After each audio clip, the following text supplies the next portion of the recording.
He's right over here. We had to separate him. He was fighting with the other inmates. Hey, Donnie.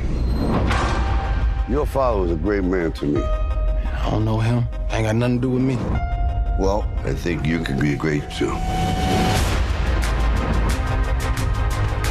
So what made you want to fight? My pop was a fighter. Died before I was born. Bounced around foster care, in and out of juvie. I've been fighting my whole life. It's not a choice for me. You see this guy here standing back at you? That's your toughest opponent. Who's next? I think that's true in the ring, and I think that's true in life. So you're gonna leave me too? You know how many times I had to carry the heavyweight champion of the world up these stairs because he couldn't walk. Ribs broken, nose broken, eyes swollen shut. What are you afraid of? I'm afraid of taking on the name and losing. Call me a fraud. You're still caught in the shadow. Every move that I make, every punch that I throw, everything's gonna be compared to him. You are Apollo Creed's son, so use the name. It's yours. This kid's been nowhere. He's never faced nobody. You don't know nothing about me. You a false Creed.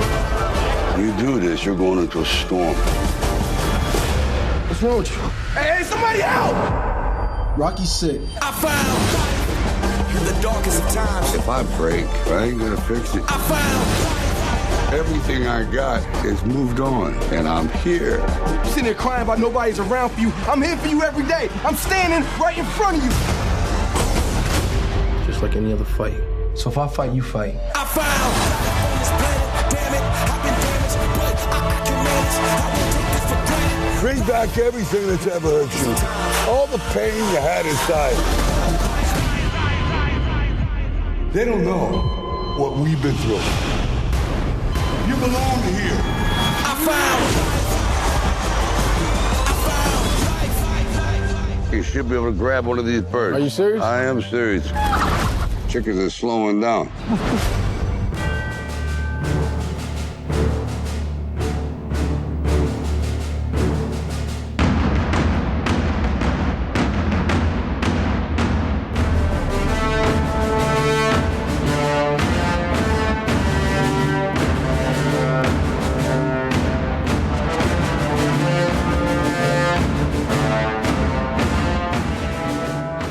Hi, everybody, and welcome once again to GeekFest Rants. My name is Carlos Perron, and joining me I have Steve Avona. Say hi, Steve. Hey, Carlos.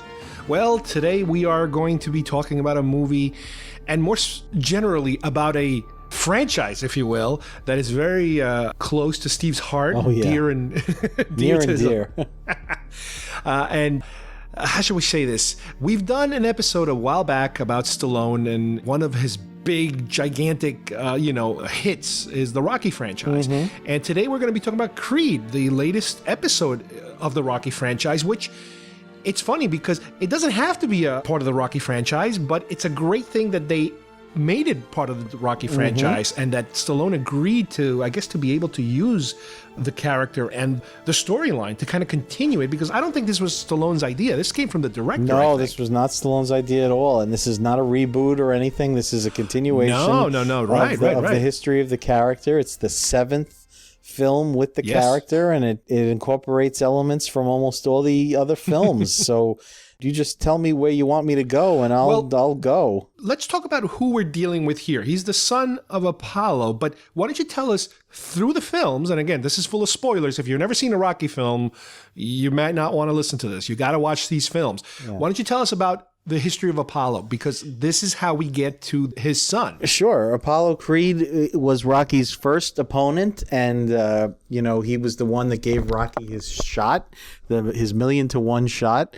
Which was supposed to be a done deal. He was supposed to knock him out. And right. He was expecting it to be a joke, and gives this unknown fighter a shot at the title, and Rocky goes the distance with him. And even though Apollo wins the fight in the first film, everybody feels as though it was either a draw or that Rocky won. So hence you have Rocky 2. Rocky beats Apollo in the last second of the fight. So then you have Rocky 3 when Apollo becomes Rocky's friend. He trains him after he's brutally beaten by Mr. T's character, Clubber Lang. So they become friends and best friends. And then you have Rocky IV, which is the film where Apollo was killed by Ivan Drago, played by Dolph Lundgren. He's killed in the ring. And probably most importantly to the film Creed, Rocky does not stop the fight in Rocky IV when he has the opportunity to. Because Apollo didn't want him to. Well, that's true. Apollo did not want him to stop the fight. And, those of us, who are sort of Rocky nerds, feel as though Apollo either knew he was going to be killed or felt as though this is how he wanted to go out. There's sort of implications in the dialogue of the movie that that's the case. And there are also deleted scenes that haven't come to light yet that were some were shot and some were just scripted that really lead you down that road of Apollo wanting to sort of die a gladiator's death because his life as an ex-champion has come to nothing. He's bored. He trained Rocky and that was great, but now he's got really sort of nothing. He's not on top anymore, and he's sort of a character who's patterned after Muhammad Ali and sort of kind of an arrogant showman. And when he's sort of relegated to the background, he can't deal with it.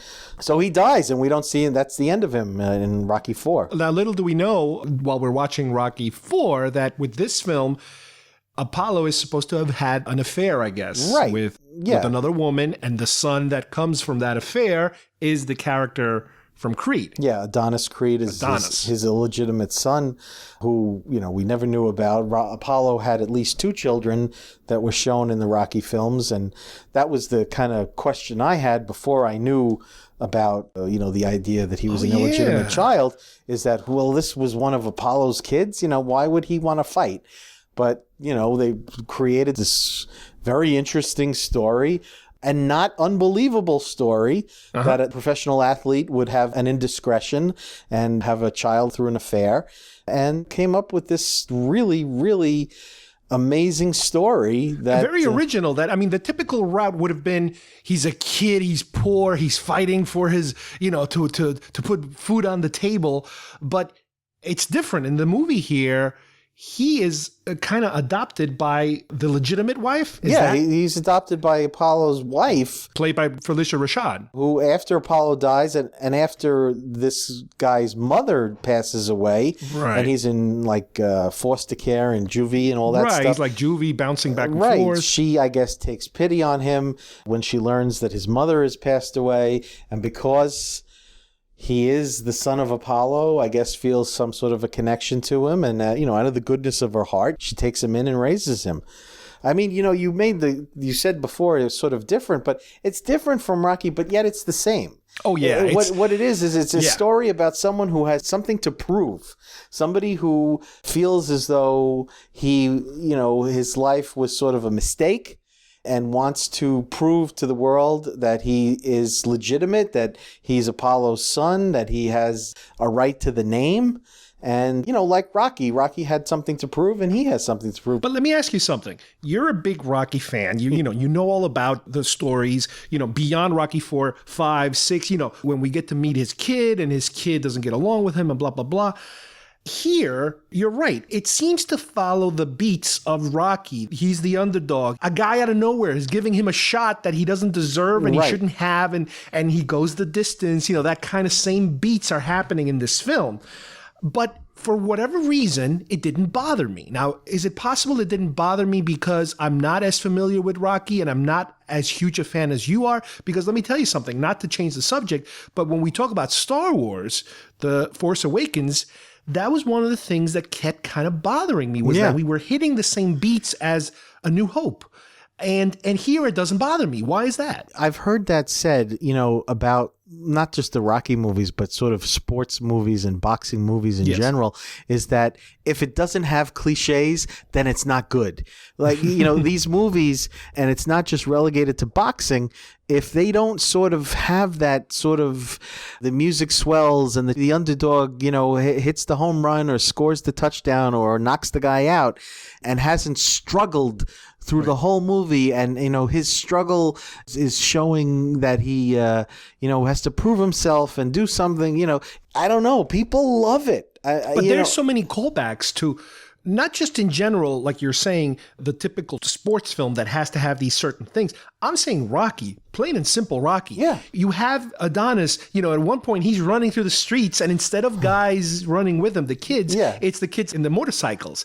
And it's cool. It makes sense. It's just different enough. Okay. I think that it has the callbacks. It has the same DNA as Rocky. It has the same skeleton as Rocky, but it's not a Rocky movie. It's Creed. It has Rocky as a supporting character, very important character, but it's not his story, which is what Stallone has really tried to make an effort when he promotes the film and talks about the film, is saying, I put Rocky to bed. This was not my story. And he was happy to sort of be in it and, have the filmmakers draw inspiration from him, but yet it's a whole new thing. It's funny because it's different, but it's the same. That kind of mentality of taking your character and throwing him back into that world without letting him be the lead character, in a way, kind of reminds me of how Ridley Scott was promoting Prometheus. Right. And I know you're not a big fan of that movie, but the concept of having a story take place within the universe of something we've seen before, but is not necessarily that character that we've seen before. Right. It's kind of tying it together. Like the way he was, he kind of says something about how Blade Runner world might be close to the Alien world. Two separate movies, but he wants to kind of have those things overlap. And in this movie, you're doing exactly that. You're bringing in, the Rocky character as a mentor, if you will. And tell us about how we, is it 2015 we're dealing with now? Yeah. Year wise, it's the present. It's our present. Yeah, it's 10 years since Rocky Balboa. And what's he up to? Tell us what poor old Rocky's up to. He had his moment in the sun at the end of Rocky Balboa, which again, it's a beautiful film. And I think that it really was a great swan song for the character.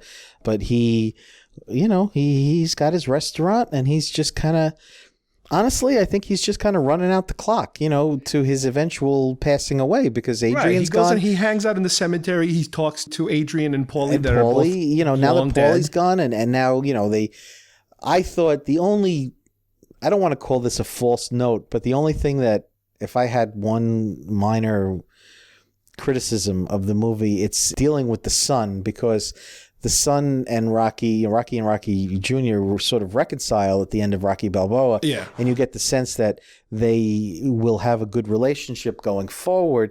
But in order for this film to work, in order for this story to happen, you have to send him away. He needs a son figure, not a son. Right. And there was never going to be Rocky and Rocky Jr. That, people made jokes about that as a possible way for the story to go, but Stallone always poo-pooed it, and rightly so.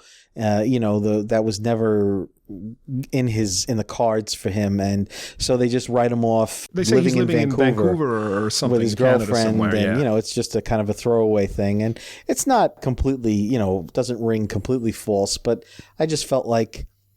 I almost felt like there should have been, especially with Rocky getting sick. Yeah, I felt that's the thing. His son is nowhere to be found. Is he that cruel? You can't tell me that Adonis or somebody didn't tell Robert. You could kind of say that he doesn't want his son to know, because you would figure he's that kind of guy. Yeah, you could say he's a macho guy and he doesn't want to bother his son with this. And but by the same token, would you just fade away and die and not tell your kid? So that, remember, to me, Rocky wasn't the smartest guy, around. No, but I attribute it more to his sense of sort of macho and his sense of, I feel like it's time for me to die. He misses his wife so much. That's the thing. I love that when he's kind of trying to explain, and it's an explanation that you can give. And I understand how it would make sense to him, but to anybody else, it's like, no, you can't do that. Right. That he misses his wife and he wants to be with his wife. Right. So it's kind of like, he's not happy about it, but it's kind of like, you know what, here it is. Here's a chance that I have to kind of set things right. Right. And it's so tempting to do that, even though he has found this new relationship in his life that has sort of given his life a new meaning. But yet I think, at least for most of the movie, his overwhelming feeling is to be with his wife again. But then, that's Rocky's battle in the movie, is that he triumphs over death, over the notion of death, because this kid has brought him new life, a new reason to live. Right. Now, the bad guys, if you will, in this film are not as cartoonish, I would say, as in 3 or 4. No. The somewhat bad guys, I mean, even the guy that Adonis is fighting, he's a guy who's apparently about to go to jail or something. Yeah. So he wants to make a couple of quick last bucks for his family. Right. And the promoter that works with him, that guy's manager, he's like, it's a business deal. It's not personal or anything. Yeah. But they do go through the typical, the weigh-ins and the infighting and all that stuff. The only guy that I could say was a bit of a creep is the guy that wouldn't train Adonis at first, and then Rocky asked him to keep quiet about who he really is and doesn't, and kind of lets it all loose. That guy always plays a sleaze. I don't know his name. He usually plays a Russian. He always plays a Russian. Right. But I saw him and I'm like, oh, it's that guy. He's going to be a not nice character. I'm glad they didn't make him like, oh my God, he's helping train the other guy now. Like that would have been the stereotypical bad guy move to make.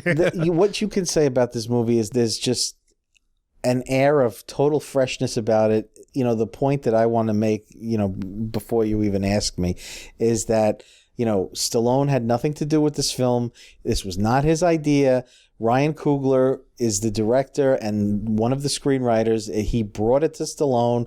Stallone didn't want to do it. He thought he had been done with the character and went out nicely and didn't want to embarrass himself. And this guy had such an affection for the Rocky films and created partially out of an homage to his relationship with his own father. And Stallone was finally convinced when this guy started doing well for himself and making, getting awards at film festivals because he directed Fruitvale Station. And then Stallone kind of perked up and said, maybe I should work with this guy, and sort of had the confidence and the balls, I want to say, to hand over his baby. Now, this is not like a George Lucas situation with Star Wars where he sells the company and has nothing to do with the film and then kind of poops on it when it comes out. Stallone is an integral part of it, yet, I mean, he's the inspiration, he's acting in it, but he's not the director, the writer, the producer. He just, I'm sure, he might have said, Rocky wouldn't say this or Rocky wouldn't do this, and they would probably defer to him. Right. But, he had the sort of the good sense. He doesn't pull a Stallone. He doesn't. He doesn't overshadow the director or take over for the director. Right, and for the first time in his life, probably, and and that is going to just benefit him probably for the rest of his career. Because he found, through his greatest creation, a way to be relevant again. He does the Expendables movies, which I know you hate, and I love those movies, but I know what they are, and I don't apologize for them, and but they sort of make him out to be a joke, even though they do pretty well. And the other films he's done, in the recent past have been terrible because, again, he's trying to trade on his sort of action movie persona. But now he's playing his age. He's playing it sort of understated and he's just being quiet and thoughtful and sad, and it was a brilliant, brilliant performance. It is, and I think I told you before. I mean, as far as I'm concerned, this and Copland are like some of my favorite Stallone roles because he is so vulnerable and he's a little slow and he's not all there. He's not Mr. Macho action hero. Right. To me, it's a more honest portrayal of his image. Granted, the guy could be a jerk. The guy could be great. He could be whatever he wants to be. But as far as film goes, to me, he's perfect in that role. Yeah. And I think he, in the case of Copland, which I agree, I think it's a fantastic film and kind of sad that it didn't do more for him, is that at that time that it came out, he wasn't allowed to go beyond that whether it was his fans. I mean, the movie wasn't that successful. Right. And I just don't think either people were ready for him in that kind of a role, or they just didn't see him in that kind of a role.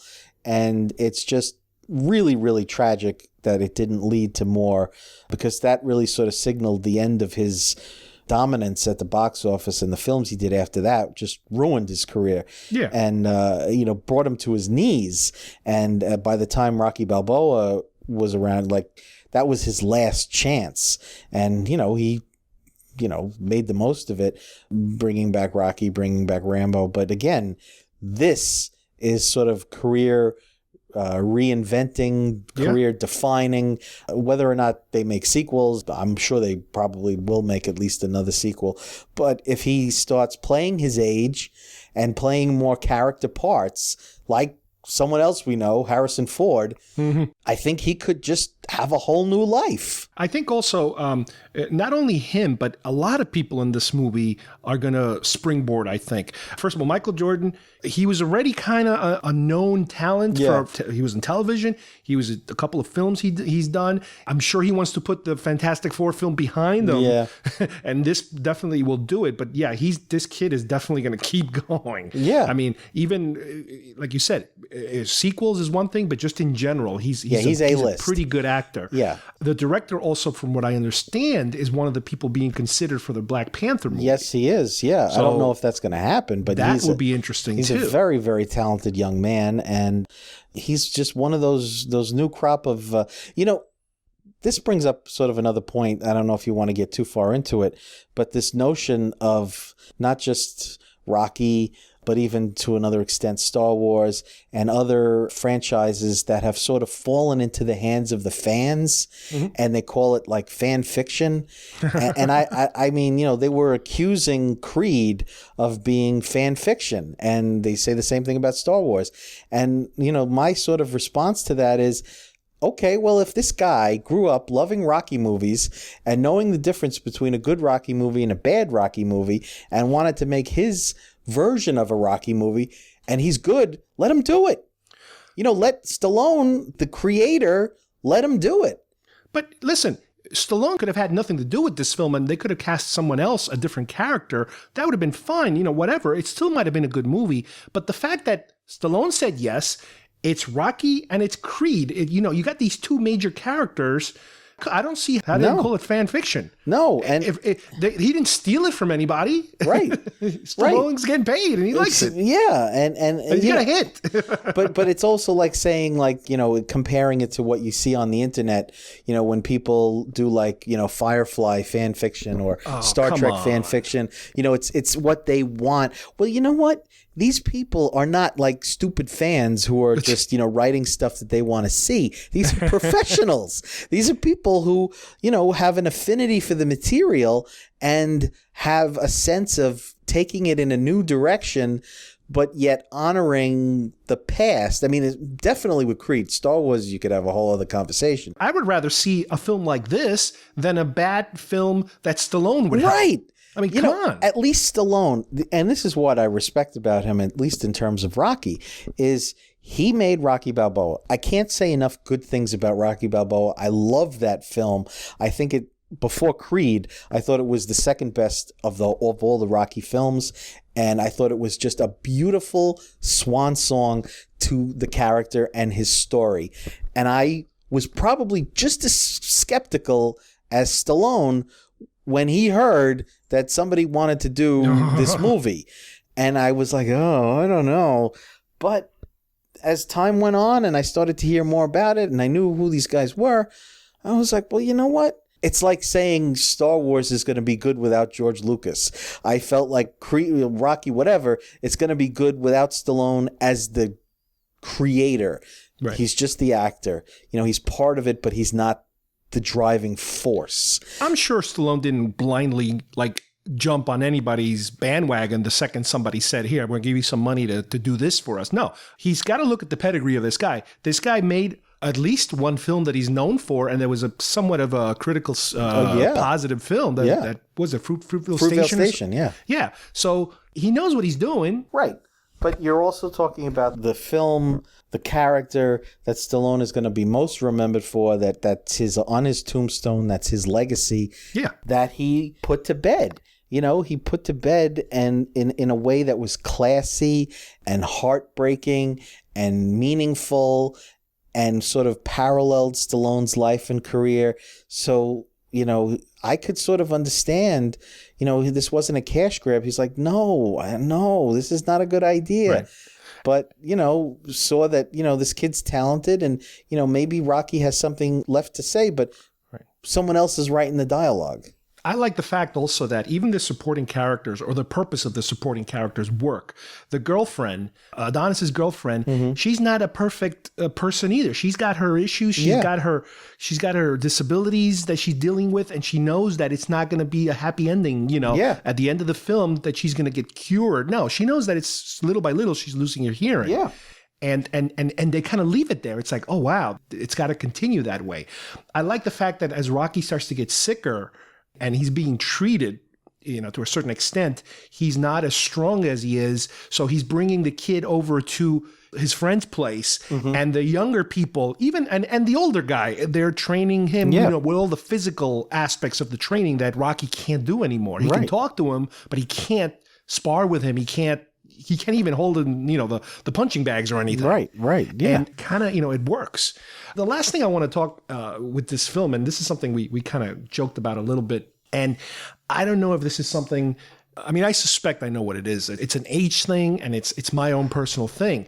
Something's been happening to me when I watch certain films within the last, I would say maybe 3 or 4 years. And that is, I get very emotional when I watch them, certain films. And I did not expect to get emotional in this film. For whatever reason, I remember I was watching, what was it? And I know you're not going to like this, Man of Steel. And the whole sequence when he's losing his father. His father's going to, you know he's going to die because he has to die. He's Clark's father. I kind of lost it in the theater during that entire sequence. And little by little, it's been happening to me with other films.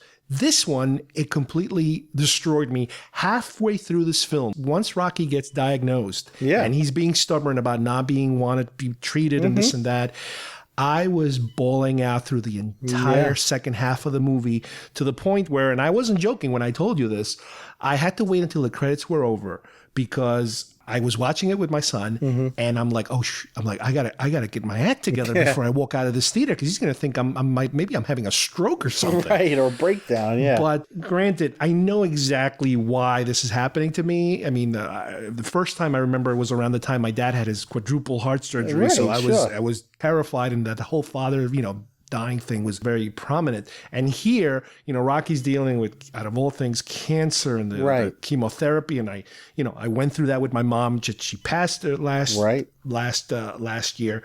So this one was like, oh my God, it's all happening. He's having the hair's falling out. His eyes are sunken in. He's weak. He doesn't want to go on. Somebody has to motivate him to keep him going. I'm like, oh my God, why are they showing me this? Yeah, I mean, it's... In spite of all that, in spite of what a wreck I was during the movie, I loved it. It was a great movie. And it's very unusual for me to be this excited about a sports film, a boxing film out of all things. I remember, I would say the last sports film that I really enjoyed, not as much as this one, but it was very emotional also, was Warrior. Remember Warrior? Yes, that was a great film, yeah. With the two brothers. That was like, oh, that was so good. But yeah, I mean...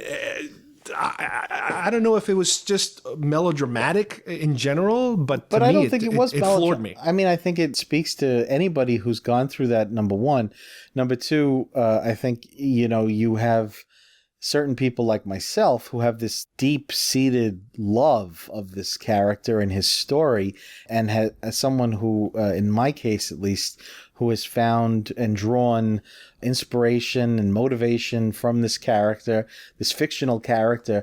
I said, and some people kind of got nasty with me, saying like I was more excited for this than I was for Star Wars, like as if I'm not allowed to like something more than Star Wars.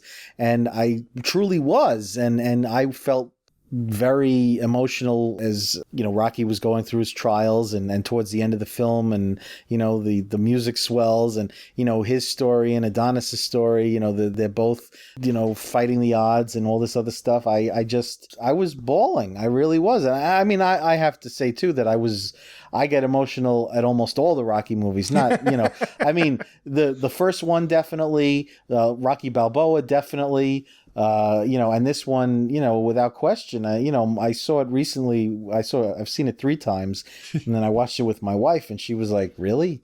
She's like, she's just not getting it. But I feel so strongly about this character and the story that's being told, and even though I haven't gone through, the things that you've experienced in terms of the sort of having it hit home, it's almost like when you hear about like Christopher Reeve dying, it's kind of like, wow, because the characters are so iconic and so bigger than life that it just kind of, they can die. They can't. Yeah. They're not supposed to die. Heroes, and our heroes are getting older, and it's a little frightening to see the characters, the actors that we grew up with, aging, and the prospect of them passing away.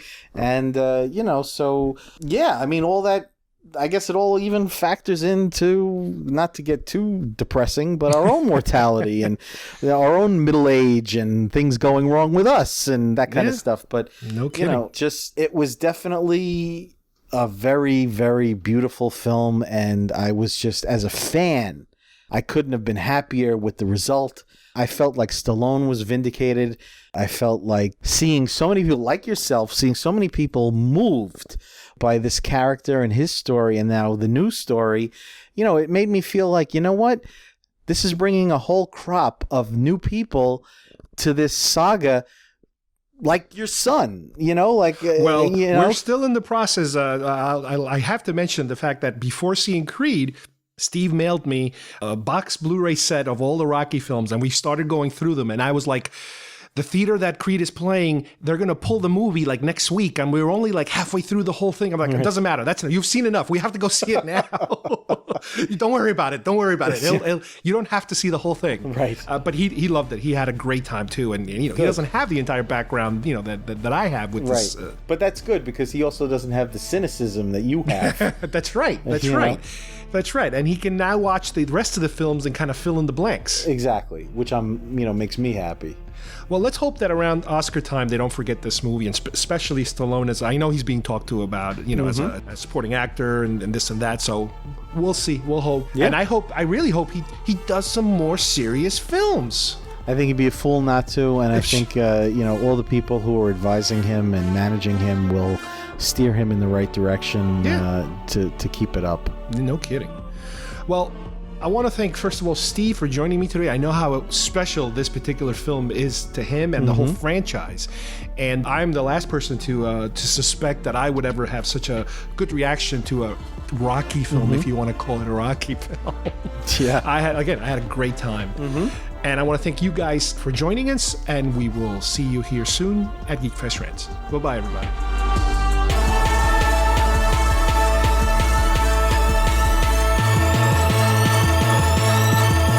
Taken from the 10th round of the first fight, right? Good call. How'd you know that? I heard about a third fight between you and Apollo. Behind closed doors. That true? How'd you hear about that? Who won? It's kind of a secret. What'd you say your name was? Don. Okay. Well, the girl said you wanted to talk about something? Yeah, I want to talk to you about training me. Training. I don't do that stuff no more. Sorry about that. Listen, it's getting kind of late, kid, so I'm gonna close up. How good was he? Apollo? Yeah, he's great. He's a perfect fighter. Ain't nobody ever better. So how'd you beat him? Time beat him. Time, takes everybody out. It's undefeated. Anyway, I gotta lock up. So when Mickey died, he came and talked to you, right? Talked you out of quitting. Took you to L.A., trained you, brought you back.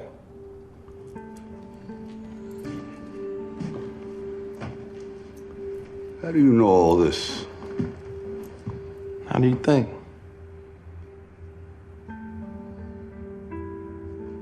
What are you, like a cousin? He's my father. Balls, really?